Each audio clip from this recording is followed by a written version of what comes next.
When actors talk about Tom Cruise, something strange happens. You're like, this man is an angel. According to them, he's the best guy ever. He embraces you. It's incredible. And many are in awe of his presence. I was like, this is an amazing moment. I'm going to tell all my friends, my children about this kissing scene with Tom Cruise. Stories like this are probably PR points Tom's team wants you to hit. Like Tom Cruise does his own stunts. Watching him do his stunts, it's incredible. Tom broke his foot and kept running. And then he breaks his foot in it, but he keeps running with the broken, limping foot. And after an incident like this, if I see it again, you're going.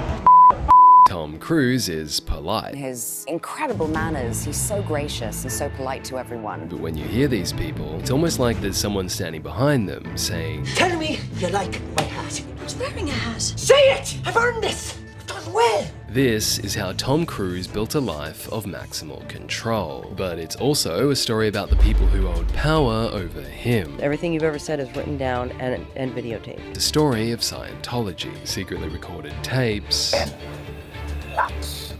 So gather round, gremlins, because I promise you, these drinks are going to be very tasty. It's the 25th of Feb 2023. We're at the Producers Guild Awards, and Tom is telling a story. And I went out and I was interviewing agents, and that's where I met Paula Wagner. And she represented me for many years and later became my producing partner, and I want to thank Paula Wagner. I love you. If something stuck out to you, it was probably this. I was interviewing agents. Agents help actors land jobs, so most actors grind and grovel just to get one. You don't believe I'm a good actor? It remains to be seen. However, Tom, at just 18, treats agents like potential employees, which is bold for a kid whose only acting roles are this. Damn well said. In honor of this auspicious occasion, Major Moreland, your presence is requested in the hallway. And this. I lit a whole pile of newspapers. You ever try to light a whole pile of wet newspapers? Jeez, it smokes like crazy. At 19, Cruise signs with Paula Wagner at CAA, and a year later lands risky business. There's one thing I've learned in all my years. Sometimes you gotta say, what the fuck, make your move. Through Risky Business, Rain Man, and The Color of Money with Paul Newman, Tom hits fame. Yeah, 3-year instant fame. Directors start to trust him. They leave me alone. A director. A good director will listen. And because they all want Tom, Tom gets freedom of choice. Fame, it's just allow me more freedom in the scripts. I am the one who's in charge. I am the one who says yes, no, now, here. Fast forward to Magnolia. In this 1999 film by Paul Thomas Anderson, Cruise plays a speaker who teaches seduction to men. You were gonna give me that cherry pie, sweet mama baby. The performance earns Tom his second Oscar nomination and a Golden Globe. Tom Cruise, Magnolia. But it also reveals a trend in the movies Tom is choosing. No!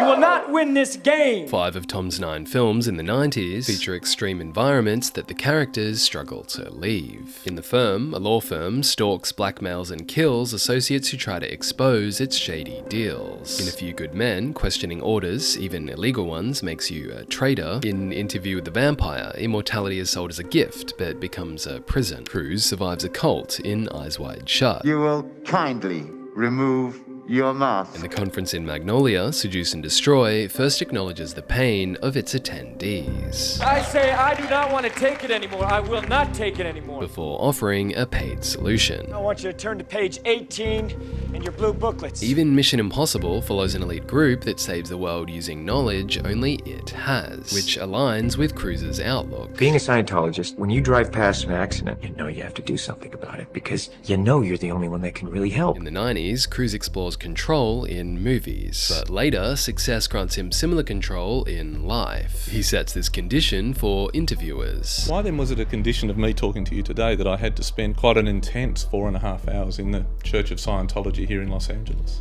Oh, you didn't have to. You could have said no. I felt I had to. Okay, well that's how you felt. Tom tells studios which movies to greenlight. And Tom picked up the phone and called Paramount and said, we're making this movie. And at that point, I was like, I guess I'm doing it. Tom favors directors who are potentially Scientologists. Christopher McQuarrie, who's his long-term writing partner, appears to be registered as living in Tom Cruise's daughter's flat in a Scientology building in Clearwater, and no one quite knows why. And on Mission Impossible Fallout, when a safety security supervisor opposes this helicopter stunt, Tom takes action. He goes, okay, so I go to the safety guy.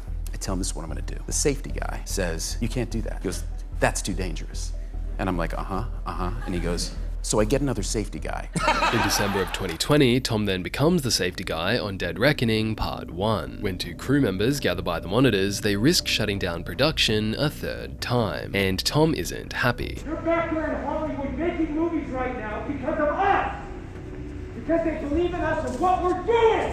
We are creating thousands of jobs, you I don't ever want to see it again! Ever! And I see you do it again, you're gone. No apologies. You can tell it to the people that are losing their homes because our industry is shut down. It's not going to put food on their table or pay for their college education. That's what I sleep with every night. The future of the industry. Bro is crashing out, but at least he's got a solid point and repeatedly mentions how you can't jeopardize people's livelihoods. He could have easily stayed home and done nothing while the rest of the industry was starving for work. But he didn't, and today even Steven Spielberg thanks Tom for his effort to save theatrical distribution.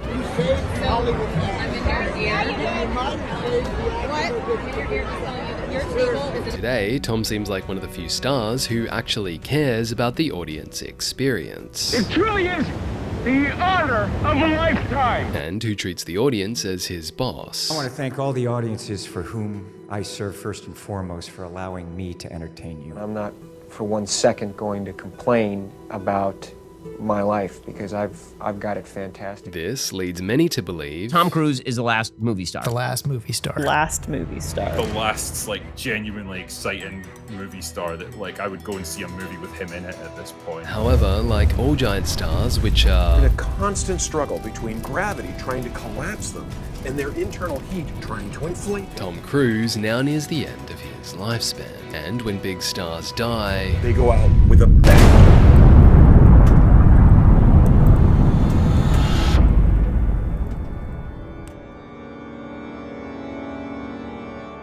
It's 1976, and 14-year-old Tom is studying to be a priest at the St. Francis Seminary in Cincinnati. He's a devoted kid, but when he and a friend are caught stealing alcohol from the father's cupboard, the fathers ask him to leave, and Tom's mom has one question. Take me in front of the mirror and say, look at yourself. How do you feel about that guy? When you're growing up, you got to be able to look in that mirror and feel good about that guy that you're staring at. I wanted to be a good person. Whatever I decided to do to be the best that I could be. Tom's efforts are complicated by his teenage rebellion, but also 2 diagnoses. I had what absolutely they defined as learning disabilities, dyslexia. I get to the bottom of the page and, letters were turned backwards. You've got ADD, ADHD, and you go, what is the solution to that? Well, there isn't a solution. Until a decade later. In 1986, Tom meets Mimi. Mimi is an actor known for the show Paper Dolls. I'm glad I came home with you. But she's also grown up in Scientology and introduces Tom to courses that help his dyslexia. There is something that remedied that. L. Ron Hubbard has a study technology that he developed. And I took this course and I realized that I'm not dyslexic.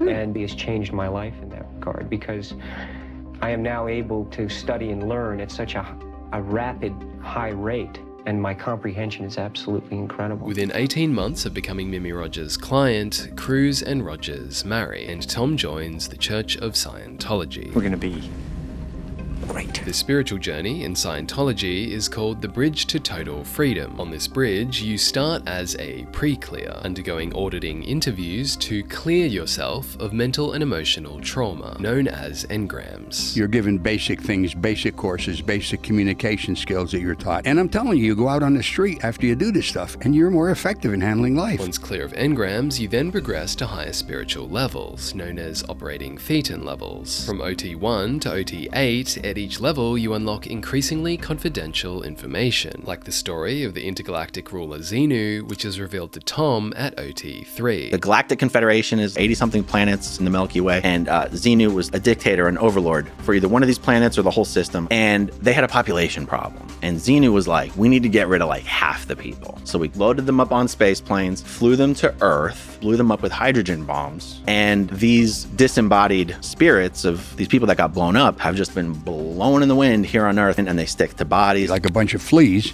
Damn it. And they're affecting your thinking. Right.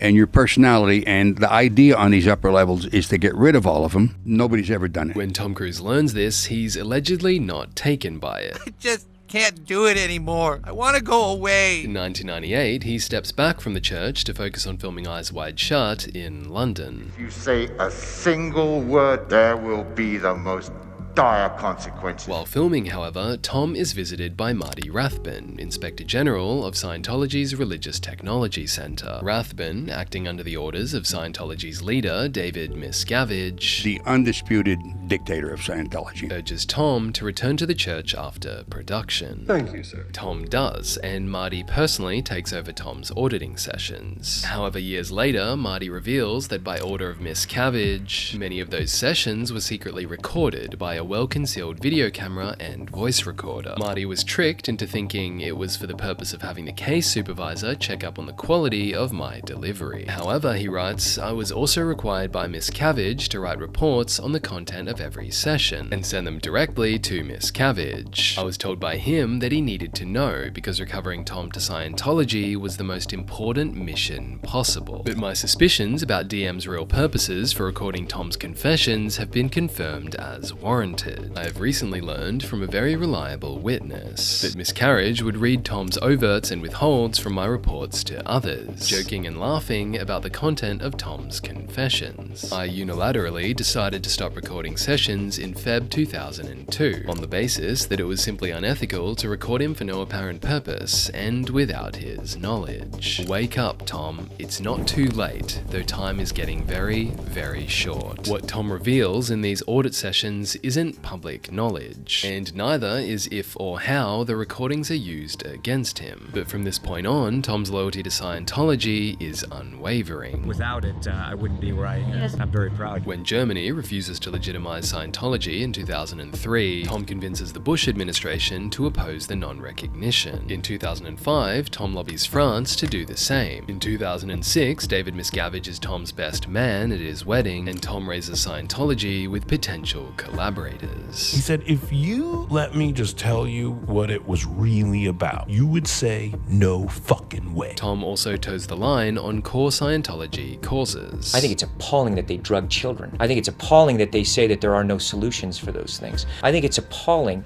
that people have to live a life of drug addiction, okay, when I have personally helped people get off drugs. While Cruise's opinions are probably his own, before I was a Scientologist, I never agreed with psychiatry. Drugs are also a hardline issue for the church, whose official statement from L. Ron Hubbard is that research demonstrates that the single most destructive element present in our current society is drugs. Here's the problem. You don't know the history of psychiatry. I do. There is no such thing as a chemical imbalance. In 2004, Tom is rewarded for his activism. Freedom medals honor people who significantly advance the church's goals. People like John Travolta. One and only Dazzing. And musician Isaac Hayes, who's known for playing Chef in South Park. That's right, thank you. Tom Cruise, however, gets a special medal. Thank you. You're welcome. The Freedom Medal of Valor is similar to other freedom medals, but larger, made of platinum, encrusted with diamonds, and invented just for Tom. I have never met a more competent, a more intelligent, a more compassionate being outside of what I've experienced from LRH. And I've met the leaders of leaders, okay? So I say to you, Sir COB, we are lucky to have you, and thank you very much. To LRH.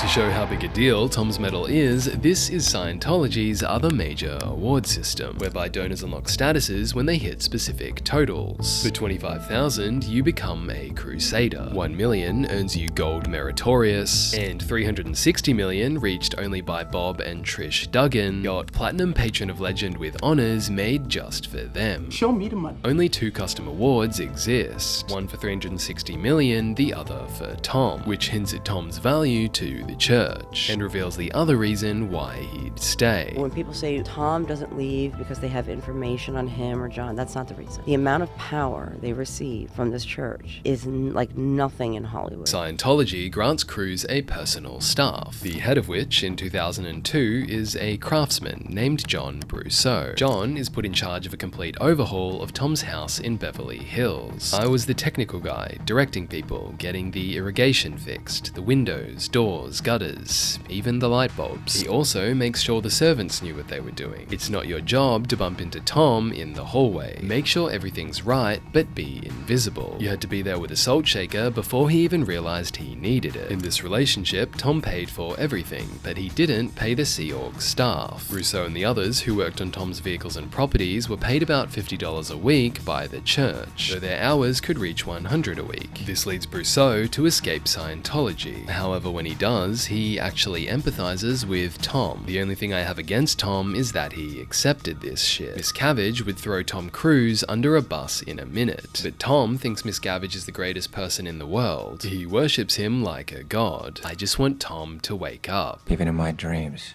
I'm an idiot who knows he's about to wake up to reality. Personally, I really hope Tom Cruise leaves Scientology, but he may be too far gone. And whether that makes him a good or bad person, I'll leave up to you. You talk about wanting to do the right thing, be a good person. Do you now? Are you now? A good person? Yeah. I feel I am. I feel happy with myself. I mean, when I look in the mirror, I feel good about myself, you know? Yeah, I can say I feel good about myself. I do. And I'd wish that on anyone.